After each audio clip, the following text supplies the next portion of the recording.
Last night, Timcast IRL was live from the Heritage Foundation with Dinesh D'Souza and Julie Kelly. And only a few blocks away, far-left extremists were rioting in front of the DNC headquarters, fighting with cops. Several cops were injured. There was only one arrest, but some lawmakers have said this is scarier than January 6th. Wow. They had to evacuate lawmakers, according to Axios. I got to say, this has got to be like the 8th 9/11 that the left has engaged in this year so far. Obviously, I'm kidding, but many of these lawmakers claim that January 6th, or I shouldn't say lawmakers, but many of these Democrat personalities try to claim that January 6th was worse than 9/11. And it's just like, oh, geez, dude. If that's the case, then what the Democrats did just the other day was an extreme act of 9/11ing at the DNC headquarters. Now, this story's fascinating, because I think this shows that Democrats cannot win in 2024 so long as nothing changes, right? And I'll put it this way. Obviously, there will be changes. We can't predict them. But based on what we see today, this seriously hurts Democrats. And if an election happened today, Democrats would not win. Why? 18 to 29-year-olds make up 10% of the Democrat voting bloc, which means they're going to represent around 5% of the general, which means that if Democrats lose even half of this voter base, which they probably are over Israel-Palestine, they're going to be down an additional 2.5 points against Donald Trump and the Republicans. They better shape things up. But to be honest, I don't think there's anything Democrats can do to pull out of this one. Why? Well, they can play their game, but make their choice. It's either pro-Palestine or pro-Israel. And if they go against Israel, they're going to lose a lot of donor dollars. They're going to lose a lot of older voters. And if they go against Palestine, or if they go against Israel, they lose the older crowd and gain younger voters. But if they go for Israel, they're going to maintain the older voting bloc and lose younger voters. And that means beyond this election, I don't see how they succeed. Now, ladies and gentlemen, I have shocking and disturbing information. During this riot, I can now officially report that far-left extremists threw a fire extinguisher at one of these officers, striking him in the head, killing the officer on the spot. It's a horrifying news story that is completely made up by me and never happened, but it doesn't matter because I'm allowed to report it and still be deemed credible and newsworthy by our good friends over at NewsGuard. Yeah, that's right. This is what really bugs me. A lot of things. For one arrest. You had Marjorie Taylor Greene coming after the DOJ because they're ignoring far-left extremists who disrupt Congress. They ignore. I mean, come on, look at Bowman, who is seen on camera pulling down the warning signs, pulling the fire alarm, and then running away. No expulsion, guys? I just can't stand Congress. But the New York Times ran a story on January 8th, 2021, that an officer had been struck and killed by the rioters on January 6th. A fake story. It's not true. It was corrected. The medical examiner said it was natural causes. What does that mean? Natural causes means there was no external factor in the death. Homicide would be he died as a result of human action. Not a homicide, natural causes. And guess what? The New York Times still has the story up today. Rather amazing, isn't it? These people are evil. And shout out to NewsGuard. You have not issued a strike against New York Times, despite the fact they maintain a fake news story. The headline says it outright, a lie. So these lawsuits are going to get really interesting for you. I wonder if Consortium News, who's suing NewsGuard, is going to bring this one up. That I'm sure they will. They're going to point out several news outlets have lied about all of these different things, and NewsGuard says 100% certified. But if you go against the machine in any way, even a couple of times, they will strike you and say you're fake news. Consortium News has 20,000 articles. They claim that NewsGuard's taking issue with 6 of them, just 6. And for that, they've been downgraded to like 49%. Okay. Let's talk about first what happened here at the DNC last night. We were down the street from it. It's kind of crazy. And then I got some videos for you of these protesters. The big story isn't so much about the New York Times being fake news, but I can tell you this, my friends. Wait till you hear what these people say. I don't see the Democrats maintaining a youth vote in 2024. What is Newsom going to do? Come out and talk out both sides of his mouth and say that he's pro and anti-Israel? Good luck. Axios reports House office is locked down as lawmakers are evacuated from DNC protest. Wow, crazy. They say lawmakers were evacuated from the DNC headquarters and office house buildings were locked down on Wednesday after law enforcement clashed with protesters pressing for a ceasefire in the Israel-Hamas war. The incident, which resulted in arrests, marks the latest in a series of large demonstrations on Capitol Hill over the Middle East conflict. Capitol Police said in a statement that 6 officers were treated for injuries ranging from minor cuts to being pepper sprayed or being punched. I would additionally like to add that all 6 have died on the spot after being just collapsed. They're all dead, all of them. And the far left did it. And I'm allowed to say that according to NewsGuard because the New York Times is allowed to say it too.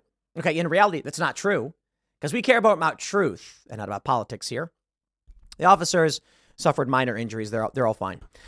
The other side, if not now, which led the protest along with left-wing and pro-Palestinian groups, said in a statement Thursday morning that over 90 protesters were injured in the clashes. And each and every one of them dropped dead instantly. They're all dead. Sorry.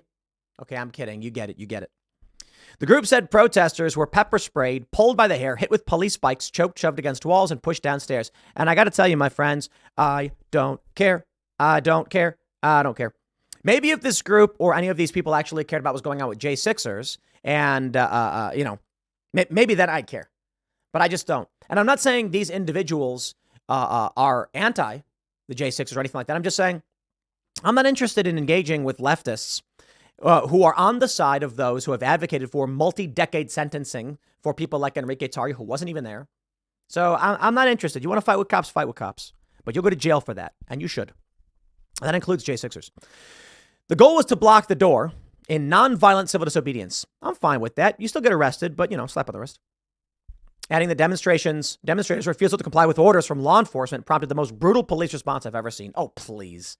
The Capitol Police told congressional staff in an alert Wednesday night that they were working to keep back approximately 150 people who were illegally and violently protesting. Illegally. All members were evacuated, per the police.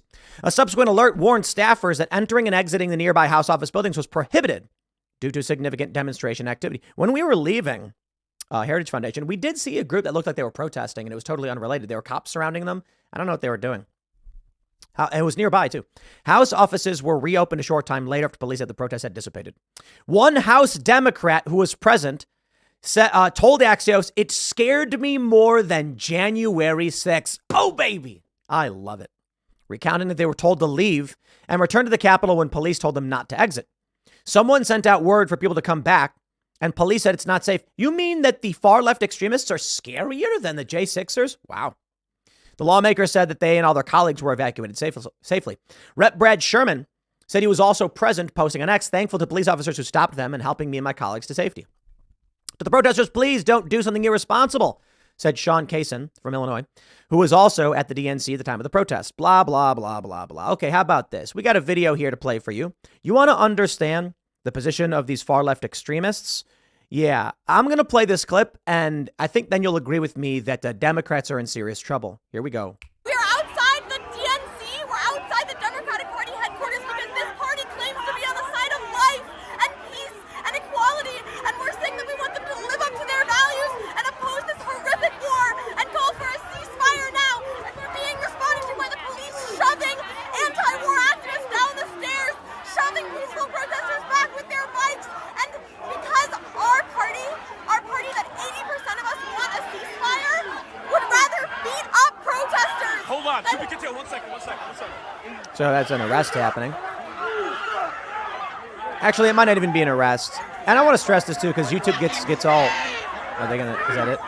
YouTube gets all hot and bothered by this stuff. Dude, police pushing a guy out of the way, calm yourselves. But there was the arrest and everything. And so you see this woman's frantic, psychotic behavior. I'm sorry, lady. I'm sorry, dude. They're not anti-war activists. They're pro-Palestine, anti-Israel activists. And I'll just say, you know why? Because I'm anti-war. And I think a general anti-war stance is not this psychotic.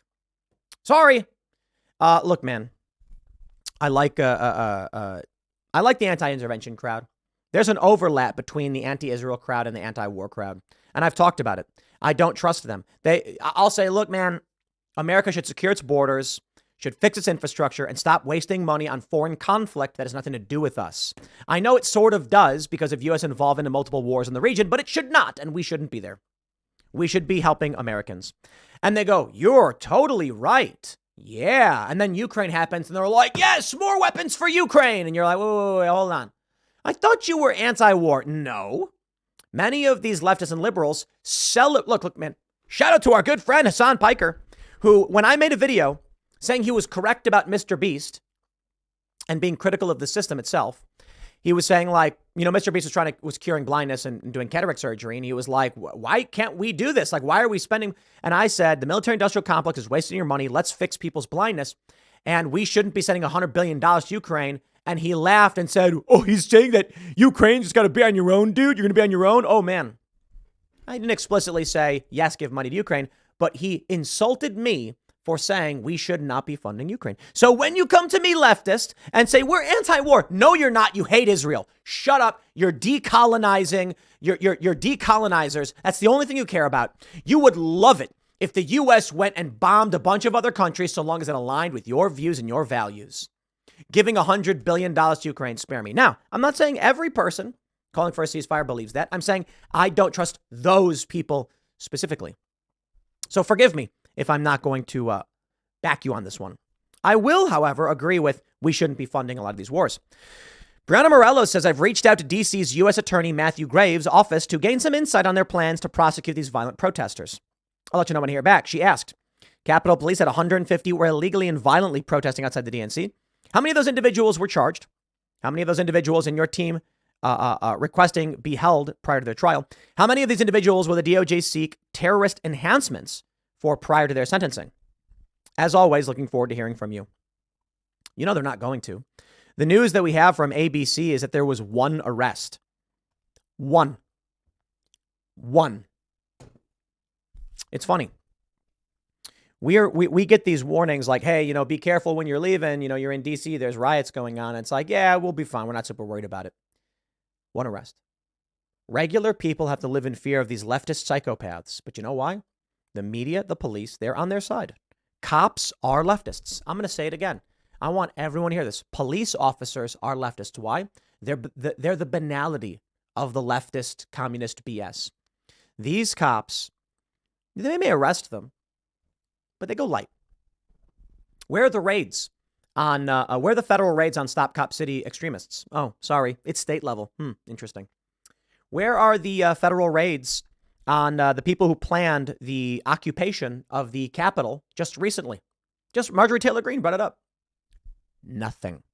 So if you're a police officer and you are sitting back if you're in a law enforcement division that has targeted J6ers, and you sit back as they ignore the crimes of the left, which we see plain view, and you do nothing as they start arresting J6ers, you stand by the police department, then you're a leftist. You do not get to, okay, look, remove police from the equation. Let's say a group of people attacked Trump supporters and defend Antifa. I don't care what group that is. You are working for the left. All of these cops are. And you know what's funny? The cops don't care. There may be many of you who may be cops in some jurisdictions, but I'm talking about you watch these videos. Remember those cops in Jersey who hunted down the J6er? They're leftists. Dude, I'm sorry. If you're as dumb as a box of rocks and you have no unique thoughts, but you are standing with a leftist who's telling you what to do and you're doing it, you are with them. You are a leftist. You don't have to understand everything about the ideology. If that were true, there'd be no leftists because not a single one of these people has any idea what they're actually fighting for or what they're doing. My point is this. Most of these protesters are airheads who are in a cult. I don't see any difference between that lady screaming and the cop enforcing rules only against one side. They're doing the same thing. So it is what it is. But why don't we talk about the New York Times? Let's talk about this story. Here we go. The New York Times, this is from January 8th, updated April 5th. The headline reads, Capitol police officer dies from injuries in pro-Trump rampage. Fake news. I will prove it to you very simply right here. USCP.gov medical examiner finds U.S. Capitol Police Officer Sicknick died of natural causes, which CNN says, what are natural causes? It means there was no external involvement. You died from something, a disease, cancer, etc., an infection that were within you. Homicide would be your death was caused by the actions of another person. Homicide does not mean murder. If a person is standing on a ladder and they drop a hammer and that hammer hits a guy in the head, it's an accident. It's not a murder, but it is a homicide. A human action resulted in it. Or another example would be, we can crank it up a notch. Someone is juggling hammers and then they throw one really high up in the air and then it comes down and hits someone in the head, killing them. Not murder, maybe manslaughter, maybe not even. But it could escalate to a criminal charge, but still not a murder charge. There was no intent to kill, but a human did do it. Thus, it was a homicide. Now, here's the New York Times. Still running the story. But wait, Tim, there's an update from February. You're not being completely honest, says these lying leftists and liberals. The update says new information has emerged regarding the death of Capitol Officer Brian Sicknick that questions the initial cause of his death provided by officials close to the Capitol Police. Okay, let's click this here link and go to the New York Times. Here's what the link brings you to. Officers' injuries, including concussions, show scope of violence at Capitol riot. Wait, what? You mean they didn't retract or correct the story? No. To this day, the New York Times has a fake article. Shame on you, Megan Specia. I know you. You know, we met a long time ago. How do you have your name on this? This is fake news, okay? This Capitol Police outright said on April 19th, 2021, that he died of natural causes. We all know. Where's the update? Okay, let's go all the way to the bottom. Maybe there's a correction somewhere. Maybe I can give him some credit because I put a correction at the bottom, perhaps. And we're making it down. Oh, wait, what's this? There's no correction. Megan Specia is a story editor on the international desk in London, specializing in digital storytelling and breaking news. She's been at the Times in 2016. I met her when I worked at Vice. I think she was working for Storyful or something. Well then. Okay, well, certainly NewsGuard must have given them a strike for running this fake story. Oh, 100 out of 100. NewsGuard should be sued into oblivion for defamation, and this proves it.